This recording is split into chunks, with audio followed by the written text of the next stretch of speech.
Welcome to Escape Your Limits podcast. We're today here in Motion with Scott. Thanks for inviting us, Scott. You're welcome. The concept behind the gym is high intensity resistance training, is that right? You got it. And just sort of break that down for me. I know we spoke off camera, but yeah, just talk to me a little bit about that. So when Ryan, Mary Beth, and I created Motion, we wanted it to be a less cardio, and not to beat down on the word, less boot campy. Right. And we wanted to involve more resistance training. Right. We wanted to bring in more of a strength element, which we feel that was missing. So instead of using the word high intensity interval training, we now have high intensity resistance training. So what we've done is we brought in like the squat rack, more barbells, TRX, heavier sleds, heavier slam balls, things that require you to take time to move as opposed to jumping from one exercise to the next and getting your heart rate up to 180 and then actually focusing on time under tension. So about 60% of our workout is still intense, high energy, great music, everybody's moving, but focusing more on your reps and your form, which ultimately is going to build lean muscle, Right. which is what we all want. Yeah. And ultimately burn more fat. Yeah. So that's our small definition behind the gym. Yeah. And what about the name Motion? Where does that come from, and why is it called Motion? So I got to give 100% credit to Ryan. He created that. So we went back and forth. We wanted to, the gym that we created, we had 2 other gyms prior to this. And this gym, we wanted it to invoke some type of feeling as opposed to coming up with a name like Train Hard or something that just made sense. So we wanted the gym to either be called Energy or Vibe, or like when you come to the doors, what do you feel? Not happy, that's too corny, but something along those lines. And Ryan had this name Motion, which we loved because we wanted you to always be in motion, whether you're inside the gym or you're doing a hike at the beach or you're body surfing or you're running around with your kids, or you're doing some type of workout with your girlfriend or wife outside mountain biking. So he and we believed in, a body always in motion usually will be healthy. Right. And a body not in motion won't be. So it was pretty self-explanatory when we thought of it. What we really liked about it too is you can create any tagline behind it, right? Escape in motion, body in motion, energy plus motion, or energy, emotion equals energy plus motion. Right. There's just so many taglines behind it. Yeah, yeah. So we fell in love with it, and everybody else seems to really like it. What happened as you was about to leave school? So this is going to be maybe now it's more politically correct, but more, not politically correct answer. I did not want to go to college in high school. No, I'd rather have worked, created something, find a way to make money, but do something I really like. So right out of high school, I'm like, okay, well, I need to do something that I'm moving. I love to be around people. I loved helping people. So I went to firefighting school. Right. And it was the only time that I got A's and B's. It was something that I was interested in.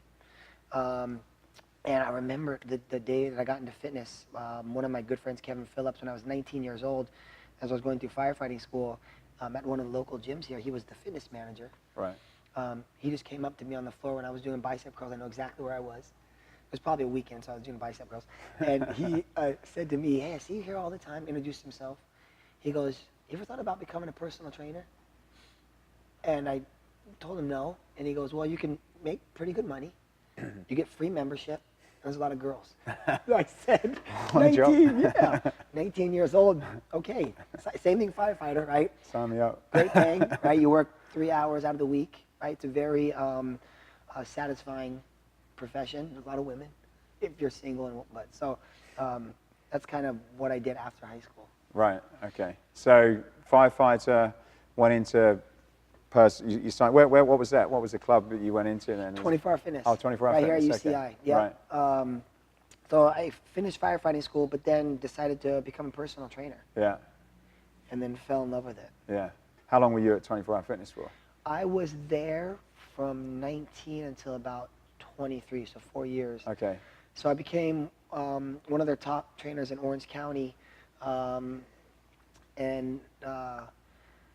then became a fitness manager. Right. And actually got demoted, we can go into that story later, became a trainer again, Right. which was the best thing that ever happened to me, and then started my own business at the age of 25. So tell us about that then, because that was, I was looking at your face then. So why did you get demoted? You know those defining moments in your life that really hurt then, but you look back and said, I needed that. So what happened was I was about 21, maybe 22, and just got my license to drink, and so I was going out a few times a week. And make a long story short, I was being irresponsible. Right. And I wasn't showing up for some clients in the morning time. Right. And which was horrible. And I loved to train. I loved the emotion that people got once they could hold a plank for 1 minute rather than 30 seconds. They can do their one pull-up. They lost 20 pounds. They have a better relationship with their husband now at home because he thinks she's more sexy. Like, all these things are just so emotionally tying to what I love to do.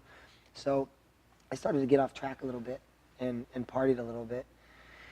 And I remember, I think it was a Friday, Kevin, the guy who hired me, Fred, the operations manager, Robert, the district manager, and then some other big manager at 24 Hour Fitness, all pulled me into the office.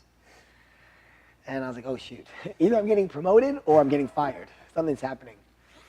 So they just said, look, we noticed, you've been missing clients lately, and we've had some complaints, and I was at a gym that was buzzing. One of my other good friends, Chris, was there, and we'd sell a lot of memberships, and we were just having a great time. So I just loved to be there. There was a lot of foot traffic. We were one of the biggest gyms in South County. So to leave that gym would have hurt. So when they told me, we can't work here anymore, the few times that I've cried in the fitness industry, that was one of them, because it was just a big shock to my ego. What am I going to do? What am I going to tell my clients? You know what it was? It was more, I got to face reality, right? I got to stop being an idiot. And I went back to the very first place that I started at UCI, which was my stomping ground, at my foundation. First place I fell in love with training. The very first client that gave me the goosebumps. It was the best thing that happened to me. Right. So they basically took you out of that. They right. said, you got to go back. So I think on that Monday, I think it was just immediate. And the good thing was, it was probably 6-7 miles away. So all the clients still came and trained right. with me. But it was a big ego hit. Yeah. The fitness manager there was super happy that I was coming, because I was doing $12,000-15,000 a month in sales. So that boosted them up. Yeah. So, yeah. So that was my first professional blow that I wouldn't have changed it. What would you say was one of the things that you learned as a trainer or a business person that you took, positive things that you took from that experience there with those guys? Oh, I learned a lot about customer service. Right. How to treat somebody. Besides me not showing up for clients during that time, getting early to training sessions, having the workout planned. I really loved starting at 24 Hour Fitness, especially back then. It gave me such a solid foundation of science. We back then, the training, I don't know how it is now, but we focused a lot on results and movements and form. We would have meetings, I think, once a week and learn new exercises. Education was big then, which was really cool. What I learned a lot from Kevin Phillips. He is one of the people in my life that was very influential. Right. He taught me how to shake, well, my dad taught me how to shake somebody's hand, but in this industry, body language and posture, looking somebody in the eye. And I guess actually another big thing he taught me was to go out on the floor and just talk to people, how to strike up a conversation. They're working out, right? They're watching the TV. Last thing they want is somebody bothering them. So how do you get this 19, 20-year-old kid to have this 40-year-old person who's probably set in their ways look away from what they're used to and talk? And not only that, now take them off the machine that they're used to, put them through a 30-minute free workout, and then convince them to buy training. So he taught me a lot about, I had sales always ingrained in me, but he really helped me define it. Right, okay. So you went back to the first place, and then how long were you there, and how did you move from there? So another defining moment, my buddy Chris, he left 24 Hour Fitness and went and worked for a company called Velocity Sports Training. Right. And they were really big then. And it was an aha moment. I remember exactly where we were sitting. He said to me, okay, you're working 10, 12 hours a day. And we couldn't work that. I would have worked more if I could. You're working 10 hours a day. You're only making this much amount of money. And I was making good money. I was happy at the time. But what if I could show you how to 5 times that, work 5 times less? So he sat down, and it was like a multi-level marketing meeting. He's showing me circles and drawing things out. What he did, and it blew me away, he said, why don't you take your 30 clients, and at the time, personal training, 30 clients, that's a big book of business. Right. Right? They're coming 3 to 5 days a week, you're set. Why don't you take those 30 clients, move 10 of them to around the 6 a.m. time, because they can probably do morning. Take another 10, move them to the 7, and then take your nighttime, move them to the 5 o'clock time. Still have your 30. Instead of charging them $75 an hour, you're now charging them $20 to $30 an hour. They're saving money. They're around more people. The energy is higher. You're making more per hour. You're working less. And he's drawing these circles and putting these dots in there. And he goes, you know, if you work, I liked working in the mornings at the time. If you work 5 a.m., 6 a.m., 7 a.m., have 10 people in each hour, you can make $200 in each hour. That's $600. Work 2 hours at night. That's $800. I was doing the math, $4,000 a week. Like, no brainer. Right. So my fitness manager at the time, luckily, was my friend. I told him what I was going to do. And I don't know if I should say this on camera, but it's been so long, it's okay. All the clients followed me. So I told them what I was going to do. Started my own training business. And just so I understand, then, so what was that? Was that taking them and putting them into a group class? Yep. Oh, okay. Right. Yep. Yeah. And it was brand new to me. Right. So I didn't know structure.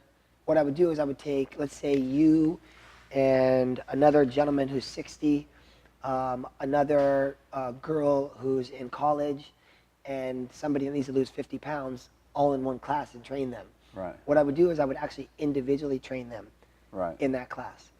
So I know your goals, I would know your strengths, I would know where your program is at, and I would set something up for you, come back to you, go to that other person, train them, bounce around. So that's where my ADD came in and my ADHD, and that's how it started. Right. So I built up probably 60, 70 clients within the first year easily, and it was a learning experience. Yeah.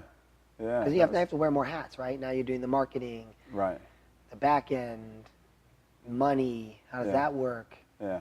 And where did you do that? You rented a facility or Yes. something? You did, right. Yeah, down the street here. Okay. Yeah, in a facility. And what was it? Was it already a gym, or and you just had part of it, or? Yeah, so it was filled with other independent contractors paying rent. We all had our clients. Right. There was no cap on the clients that you could train in an hour, so it was kind of like a circus. Yeah.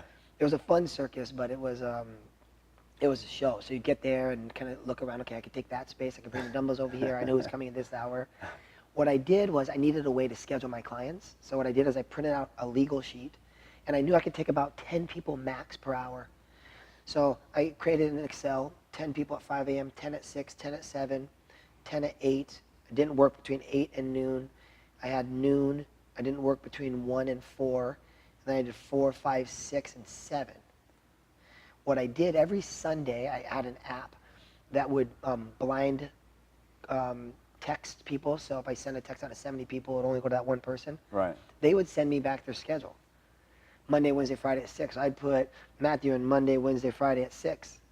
And then I'd just keep, it would take probably an hour and a half. Yeah. But that was my scheduling system then. Right. But at least I was organized. So I knew, okay, I got 8 at this. I can put 2 more people in. Oh, shoot, I got 12 people. Can I move one of these 2 people around? And did that concept that you were taught then, did that actually work, and were you making more money than what you thought you was? Doubled Really? my income. Yeah. Right. And nobody taught me how to manage my money. So I didn't. That's a whole nother conversation. Right. So how do you go from there then? So what I did is, at the age of 20, my previous marriage, I told my ex-wife in middle 20s that I'd open up a gym before I was 30. Right. We had our daughter when I was 26. So that put a whole new motivation on drive and work ethic.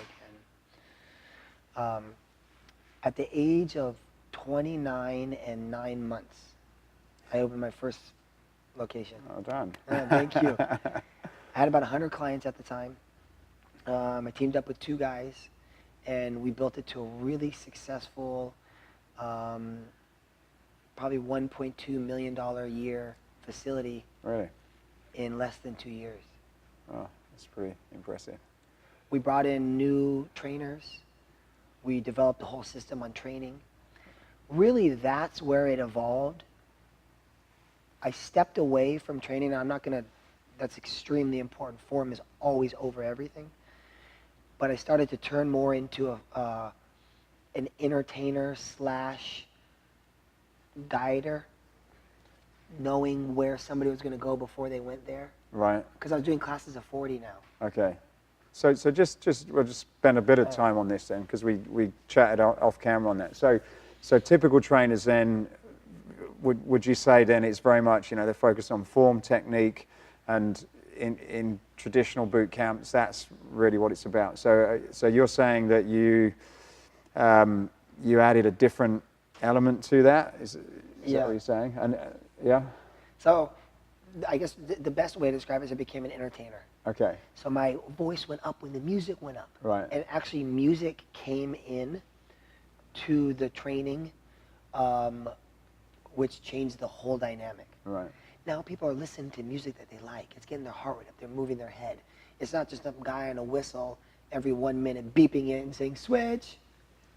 And there's no fun in that. Did someone tell you that you needed to do that to make it more interesting, or did you learn it? Or I just learned it. Right. Yeah, I started playing music, and what I did is I got pretty good at reading people and what motivated them, right? Results motivate them, that's great. Right. But fun and being around your friends is going to bring you back more often than results. Right.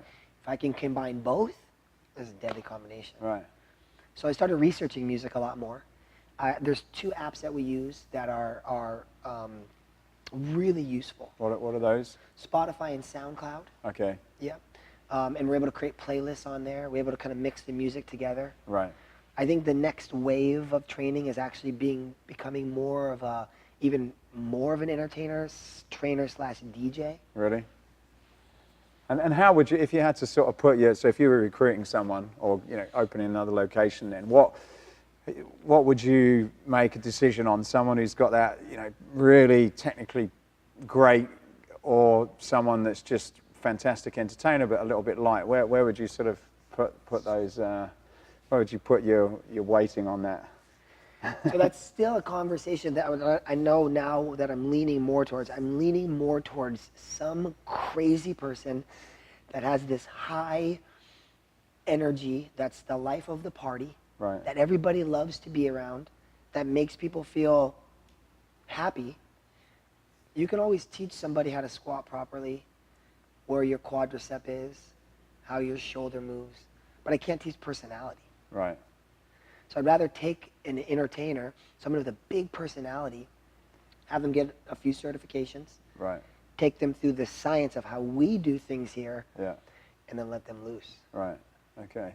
So that was one of the things that you learned. I guess by moving on to this small group model, I guess you'd have probably got pretty good at understanding the dynamics of group. So what you're saying is one of the key things you learn is really taking your training to a different level, putting in that entertainment, the music element, and that was at your previous business that you had.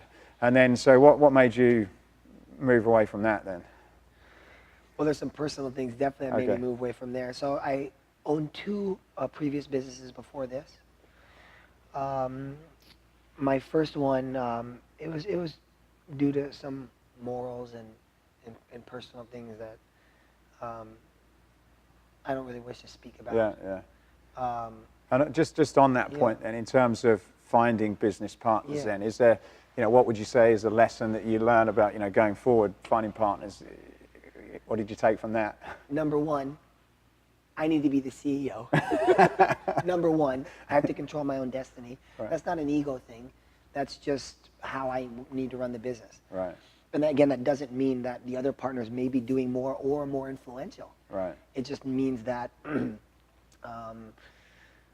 if there is a final say and I'm so strong about it, I need to be the one to make that. And also, too, so I can't get kicked out of my own company. Although we structured it here that it is very fair. It's a majority vote as opposed to, dictatorship. Yeah. But I learned a lot of what not to do at my previous one. Right.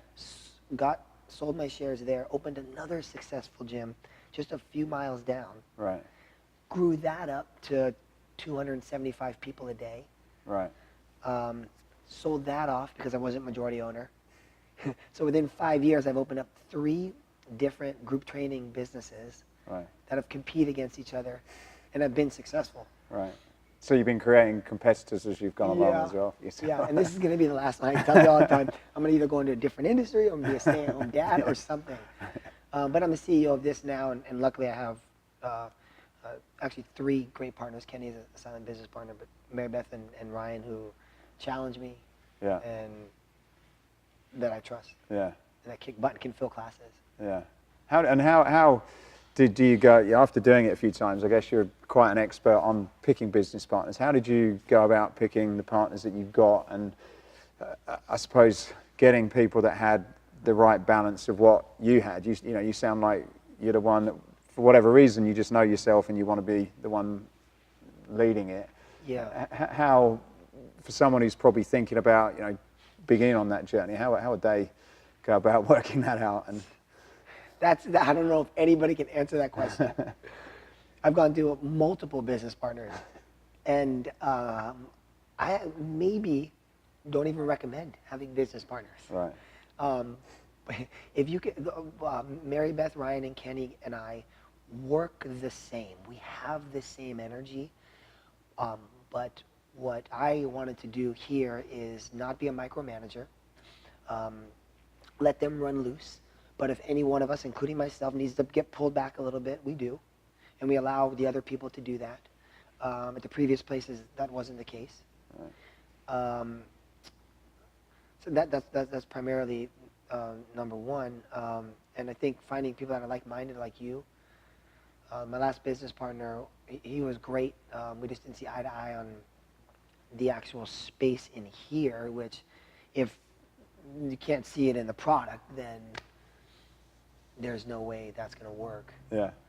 I hope that answers your question. Yeah. So it's a tough one, I guess, and sometimes it's not. I suppose it's like a marriage as well. It's the more times you do it, the better you get. Is that right? In some cases, this next go around, though, that's it. I'm not going to, if it doesn't work out, which it will, I'm a wonderful lady. Yeah. So you've obviously been through some ups and downs through that. What do you do mentally to when you've hit the bottom? You're leaving the getting taken out of the 24-hour fitness business. Having the previous businesses that you've started and having to walk away. What do you do to pick yourself up mentally? Do you read stuff? If you had mentors, what do you do in those down times? Both. Right. So when I left my first business, I was actually going through a divorce at the time. Right. So I was going through 2 divorces. I was at this location that I spent so much time building up, and it's not a product business, it's a human business. So you have invested so much of your soul into other people, and when you have to leave, it's like just strips you. And then getting a divorce is hell. Yeah. So I remember my first townhome when that all happened. I was alone for almost 4 months before my roommate came in, and I'd cry myself to sleep and wake up in the morning with anxiety at 3 a.m. and cry myself awake. What I did, I leaned a lot on my faith.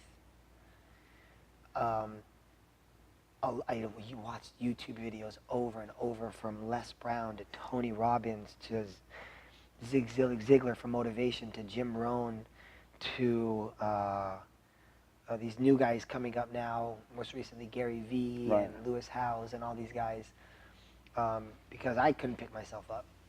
So I'm not a big reader. So YouTube was my mentor. I had great mentors too. I leaned on a lot of mentors that helped me through it. I had a spiritual mentor Right. that I could lean on that helped me analyze my thoughts. I'm a big believer in therapy. So I go to therapy twice a week with my Right. girlfriend because it just helps navigate. Right. At least myself, my brain's so messed up. I can't solve my own problems. Yeah. So those are dark times. Now looking back, coming out of it, I know I can survive anything. Yeah. So I'm up at 3:30, 3:45 Monday through Friday. Wow. And some people think before 7 a.m. that's crazy, but Yeah. before 4 a.m. that's nuts. Yeah. To me, that's like the quiet, the spiritual hour. That's like when you can learn from yourself. Right. There's no noise then. Everything's quiet, and you can listen the most, and you can journal, and so those things help me Yeah. get through those times. Yeah. And I do those days. I still do that now. Still wake up in the morning, journal, write things on the mirror. Right. Right? It looks crazy, but there's stuff all over the house. Yeah. Watch videos on the way here. What are some of the things you listen to at the moment or watching? Impact Theory with Okay. Tom Bilyeu. Bilyeu. Yeah, it's fantastic. Lewis Howes. Still Les Brown is one of my favorite. Tony Robbins. And then from there, things spawn off, like, Brene Brown and all of her stuff, and The Mind. Other people's stories who have gotten up. Sylvester Stallone, how he started Rocky is incredible. Yeah. Had to sell his dog for food and then ended up buying his dog back. I mean, it's just unbelievable. Yeah. So if I look at, I watch those constantly, because if you don't, you're going to drown in the, why am I waking up before the sun comes up in 2 hours and getting here and the toilet's clogged and, your front desk person doesn't show up, although we have an awesome guy, Rodrigo in the morning, who always shows up. But, we have personal training on the other side, and if their Wi-Fi goes down, you got to help that. So it's like, without the teachers to say that, oh, that's normal. Yeah. Yeah, I've gone through that and Roll with worse it. in this. Yeah. Yeah. Yeah.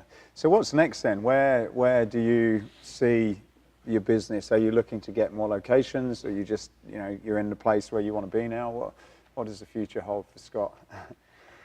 So when I sold off my other business, I started doing small group training, and I almost tripled my income immediately doing small group training. Right. Not having to worry about overhead and utilities and paying back loans and buying equipment and business partners and any of that. And Mary Beth, my girlfriend, she goes, honey, why don't you keep doing this? You're making good money. You have more free time, and it's kind of a no-brainer. Something inside of me needed to create. I wasn't challenged. I had wonderful clients that were so easy to train, but I wasn't challenged. Right. So what's next is growing this, evolving it. Our tagline is evolve with us. Right. So evolving this business model. We're going to be bringing some new concept into 2018 that Orange County or any group training space has never seen before, to really differentiate ourselves from other group training studios. But our goal is to have 10 locations in the next 15 years, Right. Being ran really well, and to have like an Equinox or somebody buy us, Yeah.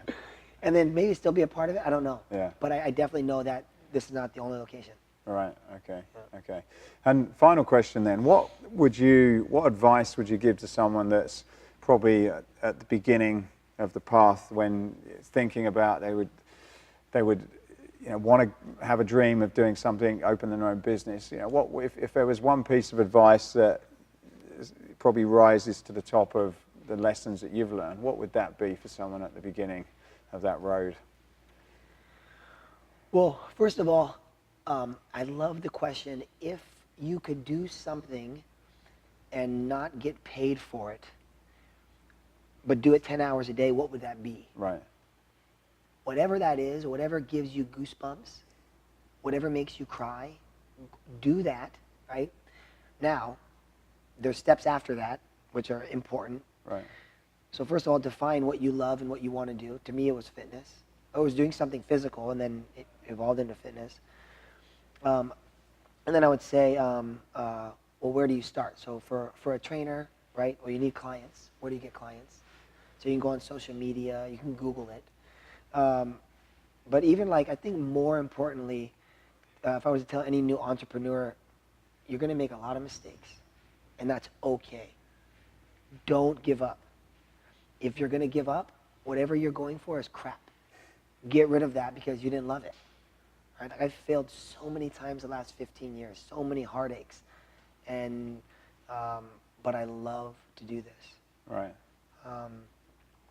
And you know, the 10,000 hour rule, right? And you know, they say it takes you 10,000 hours to master something. I don't really believe you ever master anything. There's always something to learn. But you've been doing this 20 years, right? Now you're probably flowing pretty well. So I would tell somebody, don't quit. 5 years. And then after that, reanalyze. Right. Great. Excellent. Well, Scott, I appreciate your time. Thanks for inviting us down. Thank and you. Good luck for the future. Thank you very much. much. Cheers. Thanks. Excellent. I could have gone on for a long time, but Yeah. Kevin was like, we need to wind up. What time is it? Hey, I hope you enjoyed this podcast. If you did, then please go over to iTunes and subscribe to the Escape Your Limits podcast. Leave a review, leave a comment. It really would help us a lot to continue to keep these going.